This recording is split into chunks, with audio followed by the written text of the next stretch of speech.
نحمده ونصلي ونسلم على رسوله الكريم اما بعد۔ آج کا جو خطبے کا موضوع تھا وہ تھا توبہ سے متعلق۔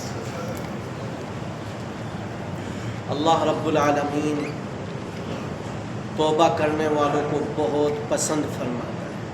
جو بندہ توبہ کرتا ہے، توبہ کے معنی ہیں اپنے گناہوں پر شرمندہ ہو جانا۔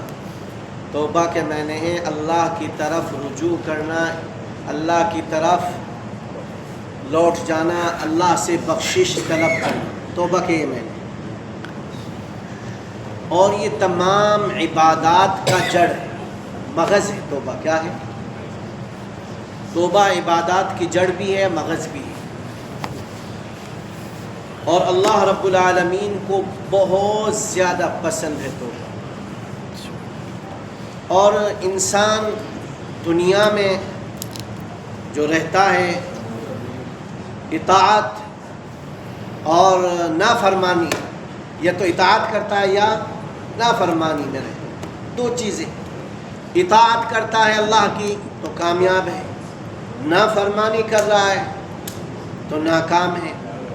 لہذا فرم بردار بندے بن کر اللہ کے پاس جانا یہ کمال ہے۔ کیا ہے یہ؟ کمال ہے کہ اللہ کے فرما بردار بندے بن کر اللہ کے پاس جانا، یہ بہت بڑا کمال ہے میرے بھائی۔ پھر رسول اللہ صلی اللہ علیہ وسلم نے فرمایا توبہ جو ہے نا وہ مفتاح السعادہ، تمام کامیابیوں کی کنجی ہے، چابی ہے۔ تمام کامیابیوں کی کیا ہے؟ چابی ہے۔ رسول اللہ صلی اللہ علیہ وسلم غزوہ بدر میں ہیں۔ کہاں ہیں؟ غزوہ بدر میں، پہلا غزوہ ہے اسلام کا، وہاں پر موجود ہیں۔ رسول اللہ کے سامنے رو رہے، گڑ گڑا رہے، توبہ مانگ رہے، استغفار کر رہے ہیں، اور اس قدر رو رہے ہیں کہ آنسو جاری ہیں۔ سیدنا ابی بکر رضی اللہ تعالیٰ عنہ آ کے آپ کو کہتے کہ یا رسول اللہ صلی اللہ علیہ وسلم، اللہ تعالیٰ آپ کو شرمندہ نہیں کریں گے۔ اور پھر اسی توبہ کی برکت سے، اسی رجوع کی برکت سے اللہ نے آسمان سے مدد کے لیے فرشتے بھیجے۔ تو توبہ ایک ایسی چیز ہے۔ پھر اللہ رب العالمین فرماتے ہیں یا ایھا الذین آمنوا توبوا الی اللہ توبۃ نصوحا، ایمان والو سچی اور پکی توبہ کر لو۔ کیا کر لو؟ سچی اور پکی توبہ کر لو۔ جو کتنے ہی آپ نے بڑے بڑے گناہ کیے، کتنے ہی بڑے بڑے، قرآن کیا کہتا ہے سورہ زمر؟ قل یا عبادی الذین اسرفوا علی انفسہم لا تقنطوا من رحمت اللہ ان اللہ یغفر الذنوب جمیعا انہ هو الغفور الرحیم۔ محمد عربی کہو صلی اللہ علیہ وسلم، میرے ان بندوں سے کہہ دیجئے جنہوں نے بڑے بڑے ظلم کیے، زیادتیاں کی، زنا کیے، چوری کی، رشوت لی، ماں باپ کی نافرمانی کی، نہ جانے کیا کیا بڑے گناہ کیے، لا تقنطوا من رحمت اللہ، وہ میری رحمت سے مایوس نہ ہو۔ جب وہ میرے سامنے ہاتھ اٹھائیں گے، ندامت اختیار کریں گے اور کہیں گے اے ہمارے رب، ہم سے یہ غلطی ہوئی، اس پر میں شرمندہ ہوں، اے اللہ تیرے سوا کوئی معبود نہیں، تیرے سوا کوئی بخشنے والا نہیں، معاف کرنے والا نہیں، اللہ تو معافی کو بہت پسند کرتا ہے، مجھے بھی معاف فرما دے۔ اللہ اس کو ایسا معاف کر دیتا ہے گویا کہ وہ آج ہی اپنی ماں کے پیٹ سے پیدا ہو کر آیا، ایسا معاف کر دیتا اللہ رب العالمین۔ جب بندہ صدق دل سے مانگتا ہے اللہ سے توبہ، سچا دل ہونا چاہیے بس توبہ مانگنے کے لیے۔ آپ نے نہیں سنا ایک آدمی تھا اپنے اونٹ لے کر، اور اس پر جو سفر کا سامان تھا لادے ہوئے تھا، وہ ایک درخت کے نیچے جا کر آرام کرتا ہے۔ جب اس درخت کے نیچے آرام کرتا ہے تو نیند آ جاتی ہے، اور جب آنکھ کھلتی ہے تو اونٹ کو گم پاتا ہے، اونٹ نہیں ہے۔ کیا نہیں ہے؟ اونٹ نہیں، اونٹ چلا گیا۔ وہ بیچارہ بہت پریشان، شرمندہ، لیکن پھر پڑھا، پھر نیند لگ گئی، پھر نیند لگ گئی اسے. جب دوبارہ آنکھ کھلی دیکھا تو اونٹ وہیں پہ کھڑا. کیا ہے؟ اونٹ وہیں پہ کھڑا. اس نے فرط خوشی میں کہا اللہم انت عبدی وانا ربک، اے اللہ تو میرا بندہ میں تیرا رب. خوشی کے مارے یہ لفظ اس کی زبان سے نکل گئے. یہ تو توبہ. للہ فرحۃ بتوبۃ العبد. اللہ تعالیٰ کتنا خوش ہوتا ہے. اللہ تعالیٰ نے برا نہیں مانا اس نے میرے بندے نے الٹا کہہ دیا. یہ فرط خوشی تھی، توبہ تھی اللہ کے سامنے. تو اس لیے میرے بھائی اللہ تو بندے کی توبہ سے اس سے بھی زیادہ خوش ہوتے ہیں. اللہ تو چاہتے میرا ہر بندہ تائب ہو کر، توبہ مانگ کر، استغفار کر کر، مجھ سے اپنے گناہوں کی بخشش مانگ کر جنت میں چلا جائے، سارے بندے جہنم سے بچ جائیں. اللہ تو یہ چاہتے ہیں. اللہ نہیں چاہتے کہ میرے بندے جہنم میں جائیں. اللہ نہیں چاہتے میرے بندے عذاب کا شکار ہوں. اللہ رب العالمین نہیں چاہتے میرے بندے. توبوا الی اللہ توبۃ نصوحا، سچی اور پکی توبہ کر لو. ای توبۃ صادقہ. امام ابن کثیر لکھتے ہیں توبۃ نصوحا کا مطلب کہ توبۃ صادقہ، سچی اور پکی توبہ کر لو. اور یاد رکھو کہ جو بندہ توبہ کرے گا اللہ اس کی سیئات کو، گناہوں کو معاف فرما دے گا. اللہ اسے جنت میں داخلہ نصیب فرما دے گا جس میں نہریں چل رہی ہیں. اور اللہ رب العالمین اپنے نبی کو اور ایمان والوں کو قیامت کے دن شرمندہ نہیں کرے گا. اور ان کے سامنے نور ہوگا، نور جو توبہ کرتے ہیں.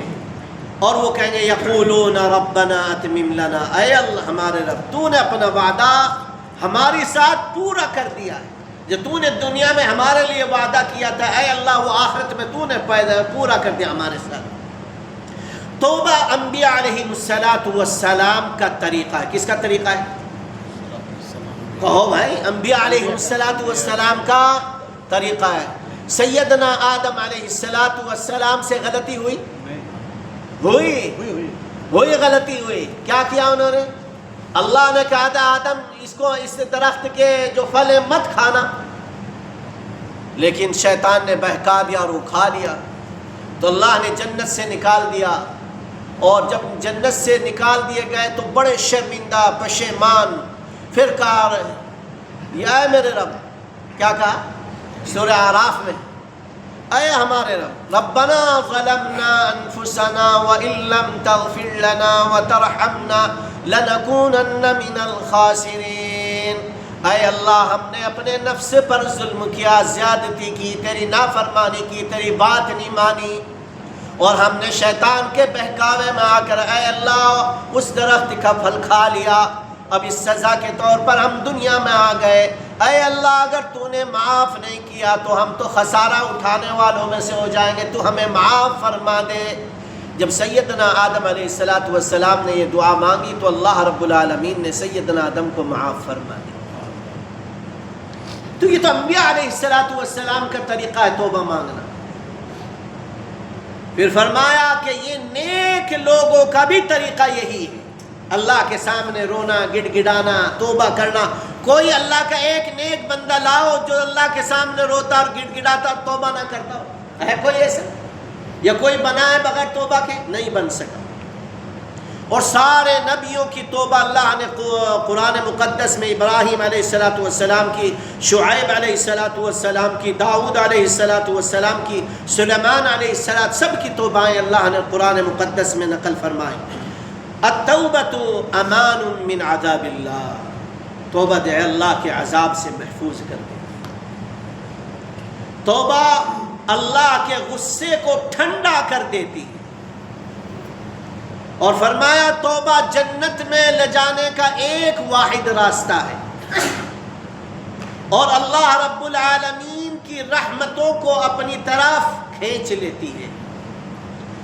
اور توبہ والتوبۃ والاستغفار، توبہ استغفار رزق میں بڑھوتری کا ذریعہ ہے.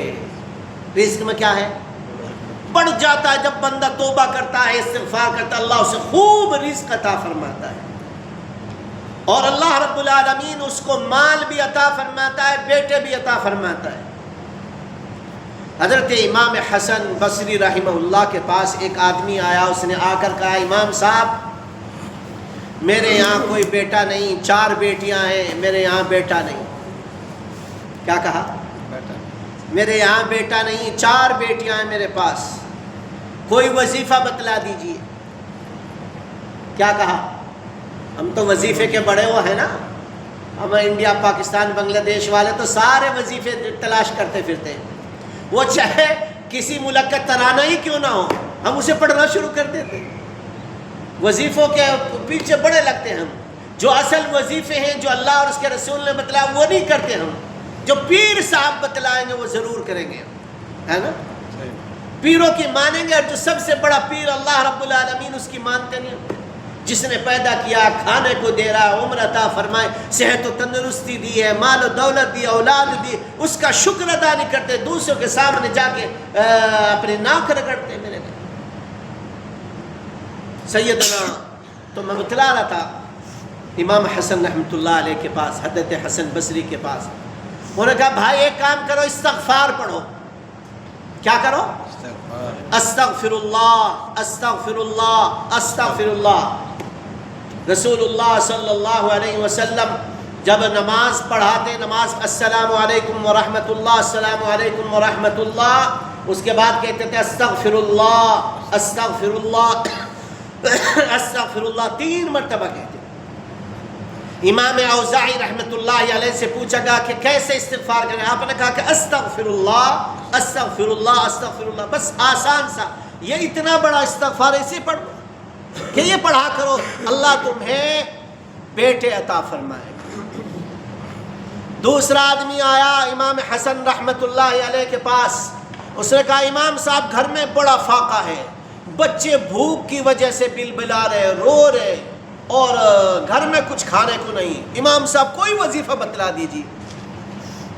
امام صاحب نے کہا بھائی ایک کام کرو، استغفار کرو، استغفار پڑھو کثرت کے ساتھ۔ تیسرا بندہ آتا ہے، اس نے کہا کہ امام صاحب ہمارے علاقے میں بارش نہیں ہو رہی ہے۔ کیا کہتا ہے؟ ہمارے علاقے میں بارش نہیں ہے، پانی کی وجہ سے فصلیں خراب ہو گئی ہیں، پانی نہیں ہے، قحط سالی کا وہ ہے، ہم کیا کریں امام صاحب، ہمیں کوئی وظیفہ۔ آپ نے فرمایا استغفار پڑھو۔ وہ جو خادم تھا نا، خادم امام صاحب کا، وہ کہنے لگے امام صاحب یہ تو ہاسپٹل والوں کی طرح سب کو ایڈول ہی دے رہے آپ، جو بھی آتا ہے اس کو ایڈول پکڑا دیتے ہیں، لو بھائی ایڈول کھاؤ ایڈول کھاؤ ایڈول کھاؤ، سب صحیح ہو جاؤ گا اس سے، ہے نا؟ امام صاحب فرماتے ہیں بھائی میں نے اپنی طرف سے کچھ نہیں کہا، میں نے اپنی طرف سے کچھ نہیں کہا، اللہ کہتے ہیں فَقُلْتُ اسْتَغْفِرُوا رَبَّكُمْ إِنَّهُ كَانَ غَفَّارًا يُرْسِلِ السَّمَاءَ عَلَيْكُمْ مِدْرَارًا وَيُمْدِدْكُمْ بِأَمْوَالٍ وَبَنِينَ وَيَجْعَلْ لَكُمْ جَنَّاتٍ وَيَجْعَلْ لَكُمْ أَنْهَارًا۔ اللہ کہہ رہا میں نہیں کہہ رہا ہوں اس بات کو کہ جب تم استغفار کرو گے، اللہ سے بخشش طلب کرو گے، اللہ کے سامنے رو گے، گڑ گڑاؤ گے، اللہ تمہیں مال بھی عطا فرمائے گا، اللہ تمہیں اولاد بھی عطا فرمائے گا، نرینہ اولاد عطا فرمائے گا، اللہ رب العالمین آسمان سے تمہارے اوپر بارشیں بھی برسائے۔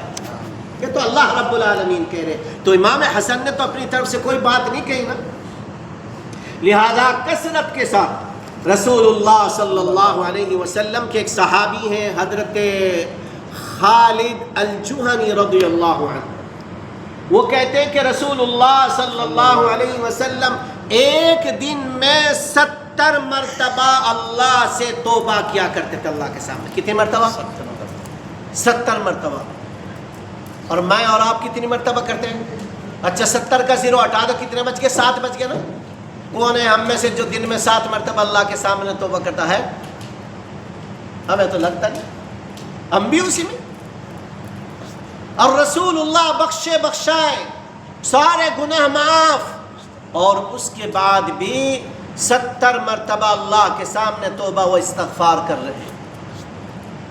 پھر سیدنا عبداللہ بن عمر رضی اللہ تعالیٰ عنہما فرماتے ہیں کہ رسول اللہ نے آخری عمر میں روزانہ 100 مرتبہ اللہ کے سامنے توبہ و استغفار کیا کرتے. کتنے مرتبہ؟ 100 گھٹایا یا بڑھایا؟ بڑھا دیا رسول اللہ نے. اور ہم کیا کرتے ہیں؟ ہم گھٹاتے ہیں. ایسا نہیں ہونا چاہیے. توبہ و استغفار کی کثرت ہونی چاہیے. اور پھر توبہ کے لیے ضروری ہے اقلاع عن المعاصی والسیئات. جو گناہ کر رہا ہے اسے چھوڑ دے. جو گناہ کر رہا ہے اسے چھوڑ دے. بس توبہ کی سب سے پہلی شرط. جو بھی گناہ کر رہا ہے بندہ اسے چھوڑ دے. وندم علی ما مضى وفات. اور جو آپ نے گناہ آپ سے ہو گیا اس پر شرمندگی اختیار کرو. کیا کرو؟ اپنے دل میں ملامت کرو. اے نفس تو کیسے اللہ کو اپنے اوپر ناراض کر رہا ہے؟ میں نے یہ گناہ کیا اور اللہ کو ناراض کیا. انشاءاللہ میں آج کے بعد اس طرح کا کوئی گناہ نہیں کروں گا. اور تیسری شرط یہ ہے عزم علی الترک ابدا. اور یہ عہد کر لے کہ آج کے بعد انشاءاللہ کبھی گناہ نہیں کروں گا. اور چوتھی شرط یہ ہے وارجاع الحقوق لاصحابها والمظلمات. 3 شرطیں تو وہ بتلا دی گئی. پہلی 3 شرطوں کا تعلق اللہ رب العالمین سے ہے. اور آخری جو شرط ہے اس شرط کا تعلق بندوں سے ہے. ایسا نہیں کہ آپ توبہ مانگ رہے ہیں، ایک بندے کا حق بھی آپ کھا رہے ہیں. اس کی زمین آپ نے ہڑپ رکھی، اس کا مال آپ نے، اس کا گھر چھین لیا آپ نے، ہے نا. اور پھر کہہ رہے ہیں اللہ میری بخشش کر دے. اللہ اس طرح نہیں بخشش کر دے. پہلے اس کا حق ادا کرو. صاحب حق کا حق ادا کرو. اللہ کے نبی صلی اللہ علیہ وسلم نے فرمایا جلحا اور قرنا 2 بکریاں ہوں گی. ایک کا سینگ ہوں گے جس کا دنیا میں سینگ تھے، قیامت کے دن اس کے سینگ ہٹا دیے جائیں گے اور سینگ اس کو دیے جائیں گے جس کا سینگ نہیں تھے. اس سے کہا جائے گا اپنا بدلہ اس سے لے، اس سے اپنا بدلہ لے. تو اس سے بہتر یہ کہ دنیا میں جس کا جو لے رکھا ہے، ادھار لے رکھا ہے، کھا گیا ہے، اسے زمین لے رکھی ہڑپ کر لی ہے، یا اسی طرح سے مکان لے رکھا کچھ اور ہے، وہ اس کی واپس کر. یا جھوٹی تہمت لگائی، اگر جھوٹی تہمت لگائے تو اس سے معافی طلب کر لے اور اس سے اللہ کے سامنے ندامت اختیار کر لے. تو یہ بندوں کا حق ہے. لہذا اسے اللہ رب العالمین معاف نہیں کرتے جب تک بندہ ہی معاف نہ کر دے. تو یہ 4 شرطیں آج توبہ کی بیان کی گئی ہے. اللہ مجھے بھی اور آپ کو بھی عمل صالح کی توفیق عطا فرما دے اور سچی اور پکی توبہ کرنے کی توفیق عطا فرما. لا الہ الا اللہ الحلیم الکریم، لا الہ الا اللہ رب العرش العظیم، لا الہ الا اللہ رب السماوات والارض ورب العرش الکریم. اللہم صل وسلم علی عبدک ورسولک سیدنا محمد. اے اللہ آپ غفور الرحیم ہیں، کریم ہیں، منان ہیں، حنان ہیں. اللہ ہم سب کے گناہوں کو معاف فرما دے. ہماری ہر قسم کی سیئات کو حسنات میں تبدیل فرما دے. صغیرہ کبیرہ سارے گناہوں کو معاف فرما دے. اس مجلس والوں کے سب کے گناہوں کو معاف فرما دے. سب کی خطاؤں کو نیکیوں میں تبدیل فرما دے. اللہ ہمارے اوپر رحم و کرم کا معاملہ فرما دے. اللہ آپ تو رحیم ہیں، کریم ہیں، اور ہم خطاوار ہیں، گناہ گار ہیں، تیرے بندے ہیں، تیرے رسول کے امتی ہیں. اے اللہ ہمیں اپنے ضعیف بندے سمجھ کر معاف فرما دیجئے، گناہ گار بندے سمجھ کر معاف فرما دیجئے. اے اللہ ہمارے اوپر اپنا کرم اور فضل فرما دے. اے اللہ ہم سب کو رحمتوں سے مالا مال فرما دے، برکتیں عطا فرما دے. اے اللہ ہم میں سے جن کے ماں باپ حیات ہیں ان کی خدمت کی، اطاعت کی، فرما برداری کی توفیق عطا فرما دے. اے اللہ بہت ساری اولاد ماں باپ کی بے عزتی ہتک کرتی، اللہ انہیں ہدایت عطا فرما. اے اللہ ماں باپ کی عزت و توقیر کرنے کی توفیق عطا فرما. ان کے ساتھ بھلائی کا معاملہ کرنے کی توفیق عطا فرما. اے اللہ ہم میں سے جن کے ماں باپ اس دنیا سے رخصت ہو چکے ہیں، اے اللہ، اے رب کریم، اے ذوالجلال والاکرام، ان کی مغفرت کے فیصلے فرما دے، ان کی درجات کو بلند کر دے، انہیں جنت میں اعلیٰ مقام عطا فرما دے، انہیں کروٹ کروٹ سکون نصیب فرما دے. اے اللہ ان کی قبروں کو جنت کا باغ بنا دیجیے، جنت کے محل بنا دیجیے. اے اللہ یہ ہاتھ ان کے لیے اٹھے ہوئے، انہی کے صدقے طفیل میں آج ہم مسجدوں میں تیرا اور تیرے نبی کا کلام سن رہے ہیں۔ اللہ تو ان کی قبر کو نور سے بھر دیجئے، جنت کے بسترے ان کی قبروں میں بچھا دیجئے، جنت کے کھانے ان کی طرف پہنچا دیجئے۔ اے اللہ ان سے آپ راضی ہو جائیے، اللہ ان سے آپ راضی ہو جائیے، ہم سے بھی راضی ہو جائیے۔ اے اللہ ہم میں سے کسی کو وفات نہ دے مگر اس حالت میں کہ ہم مسلمان ہوں، ایمان والے ہوں، کلمہ توحید کے ساتھ ہم سب کو حسن خاتمہ عطا فرمانا، سوئے خاتمے سے حفاظت فرمانا۔ اے اللہ مرنے سے پہلے سچی اور پکی توبہ کی توفیق عطا فرمانا، مرتے وقت کلمہ شہادت عطا فرمانا، مرنے کے بعد سکون عطا فرمانا۔ اے اللہ ہر قسم کے عذاب سے، ہر قسم کے فتنوں سے ہم سب کی حفاظت فرما دے۔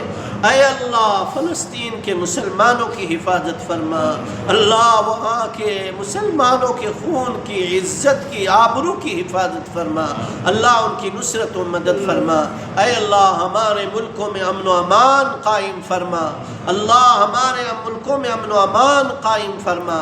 الہ العالمین اپنا خاص کرم اور رحم فرما دے، اللہ اپنا خاص کرم اور رحم فرما دے، اللہ ہم سب کو ہدایت عطا فرما دے، تمام بیماروں کو شفا عطا فرما دے۔